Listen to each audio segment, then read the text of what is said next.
নমস্কার বন্ধুরা, বং কিচেন নতুন একটা রেসিপিতে আপনাদের স্বাগত জানাই। আমি যে রেসিপিটি করব সেটি একটা নিরামিষ বাঁধাকপি। তো আমরা বাঁধাকপি তো অনেক রকম করেই খেয়ে থাকি। একদিন হলে এরকমভাবে একটা বাঁধাকপি করবেন, দেখবেন খুবই ভালো লাগবে। তো প্রথমে কড়াইয়ের মধ্যে আমি দুটো দিয়ে দিলাম শুকনো লঙ্কা, 4-5টা টুকরো করে দিয়ে দিলাম দারচিনি, দিয়ে দিলাম ধনে জিরে। এইগুলো প্রথমে আমি একটা শুকনো খোলায় ভেজে নেব।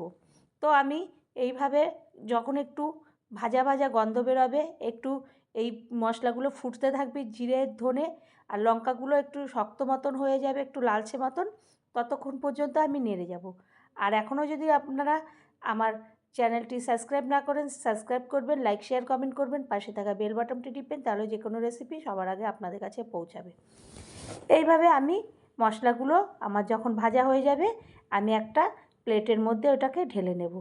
ঢেলে ঠান্ডা হলে আমি একটা মিক্সিং জারে নিয়ে নেব। এরপরে আমি ওটাকে একটা সাইড করে রেখে দেব। একটা মশলা হয়ে যাবে, এইদিকে আমি একটা বাঁধাকপি নিয়ে নেব। বাঁধাকপিটাকে আমি ভালো করে পরিষ্কার করে ধুয়ে কেটে ঝিরিঝিরি করে কেটে নিয়েছি। আর আমি কড়াই বসিয়ে দিয়েছি সর্ষের তেল।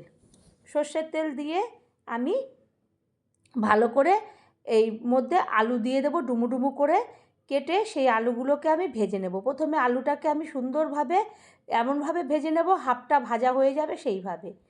তো আমি ভালো করে নাড়াচাড়া করে ভেজে করে একটু লালচে হয়ে গেলে, যখন দেখবে একটু লালচে মতো হয়ে গেছে, তখন আমি হাতা দিয়ে তেল ঝরিয়ে একটা বাটির মধ্যে আলুগুলো তুলে নেব। তো বাঁধাকপি একটু সর্ষের তেলে রান্না করলে সেন্টটা একটু ভালো লাগে। কিছু কিছু রান্না সর্ষের তেলে করলে খুবই ভালো হয়। তো আমি এইভাবে আলুগুলোকে সব তুলে নিলাম।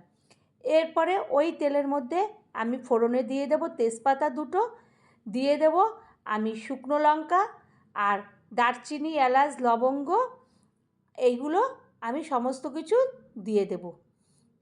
এরপরে ফোড়নটা যখন হয়ে যাবে, আমি লঙ্কাগুলো একটু ফেলে দিলাম। এরপরে দিয়ে দিলাম সাদা জিরে, কারণ জিরে দিলে জিরের একটা সেন্ট আলাদা আসে। এরপরে মশলাগুলো ওই তেলের মধ্যে ভালোভাবে ফুটতে থাকবে।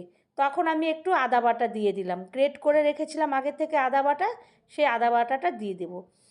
দিয়ে তারপরে যখন আদাটা একটু ভাজা ভাজা হয়ে যাবে, তখন আমি 3-4টে টমেটো লম্বা করে কেটে রেখেছিলাম, সেটা দিয়ে দেব। আর টমেটোটা যতক্ষণ মজবে ততক্ষণ পর্যন্ত আমি নাড়াচাড়া করে একদম নরম করে নেব। তারপরে আমি 4-5টা কাঁচা লঙ্কা আমি চিড়ে দিয়ে দেব। এরপরে আমি এইগুলোকে প্রথমে ভেজে নেব। তো আমরা নিরামিষ বাঁধাকপি অনেক রকমই করে থাকি, একবারে এইভাবে করে খাবেন, খুবই ভালো লাগবে। এরপরে আমি এর মশলার মধ্যে জিরের গুঁড়ো, ধনের গুঁড়ো, লঙ্কার গুঁড়ো, হলুদের গুঁড়ো সমস্ত কিছু আমি দিয়ে ভালো করে মশলাটাকে কষিয়ে নেব। মশলাটা কষে গেলে যখন তেল ছাড়বে, মশলা থেকে আলাদা হয়ে যাবে তেল, তখন আমি ওর মধ্যে দিয়ে দেব মটরশুঁটি। এখন শীতকাল, মটরশুঁটি খুব ভালোই পাওয়া যাচ্ছে, তো মটরশুঁটিগুলো দিয়ে দিলাম। এরপরে মটরশুঁটিটা দেওয়ার পরে কিছুক্ষণ পরে আমি দিয়ে দেব যে আমি কেটে রেখেছিলাম বাঁধাকপিটা, সেই বাঁধাকপিটা দিয়ে ভালো করে ওই মশলাগুলোর সঙ্গে আমি নাড়াচাড়া করে নেব। তো বন্ধুরা, নিরামিষের দিনে একবার হলে এইরকম একটা বাঁধাকপি করবেন, দেখবেন খুবই ভালো লাগবে। আর একটা এই রকম মশলা দিয়ে করলে তো খুবই ভালো লাগবে। এরপর ওর মধ্যে আলুগুলো দিয়ে দিলাম। যখন বাঁধাকপিটা মজে গেল, আলুগুলো দিলাম আর দিয়ে দিলাম চিনি। আর নিরামিষের খাবারে একটু চিনি না পড়লে ভালো লাগে না, খার খার। আর কপি এখন শীতকালের দিনে কপিটা একটু খার খার লাগে, তো একটু চিনি দিয়ে ভালো করে নাড়াচাড়া করে নিলাম। নিয়ে সমস্ত মশলাগুলো এক জায়গায় কপি আলু সমস্ত দিয়ে দিলাম, আর কপির থেকে তো জল ছাড়েই। এরপরে সমস্ত কিছু এক জায়গায় করে দিয়ে আমি একটা থালা দিয়ে ঢেকে দেব।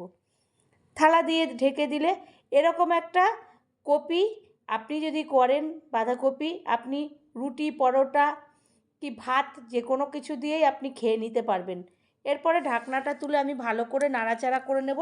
এখানে কোনো জল দেওয়ার প্রয়োজন হবে না, কপির জলেই সমস্ত আমার সিদ্ধ হয়ে যাবে। যখন দেখলাম সিদ্ধ হয়ে গেছে, আমি যে মশলাটা বানিয়ে রেখেছিলাম, জিরে, ধনে, এলাচ, লবঙ্গ আর শুকনো লঙ্কার, সেইগুলো আমি গুঁড়ো মশলাটা দিয়ে দিলাম। দিয়ে তারপরে দিয়ে দিলাম আমি 1 চামচি ঘি। দিয়ে ঘির চামচটাকে ওর মধ্যে ভালো করে মাখিয়ে নিলাম, কারণ এখন শীতকালের দিনে ঘিটা জমে থাকে। আর বের হতে চাচ্ছিল না, সেই কারণে ওর মধ্যে চামচিটা দিয়ে আমি এরপরে ভালো করে নাড়াচাড়া করে দেব। কিন্তু তখন আমি গ্যাসটাকে বন্ধ করে দেবো, কারণ ঘি দেওয়ার পরে গ্যাসটা জ্বালা থাকলে আমার গন্ধটা উবে যাবে। তারপরে আমি একটা প্লেটের মধ্যে তুলে নেব। তো বন্ধুরা, খুব অল্প সময় অল্প উপকরণে এই নিরামিষের একবারও এই সিক্রেট মশলা দিয়ে বাঁধাকপি করবেন, খুবই ভালো লাগবে। ভালো লাগলে আবারও কোনো রেসিপিতে দেখা হবে। ধন্যবাদ।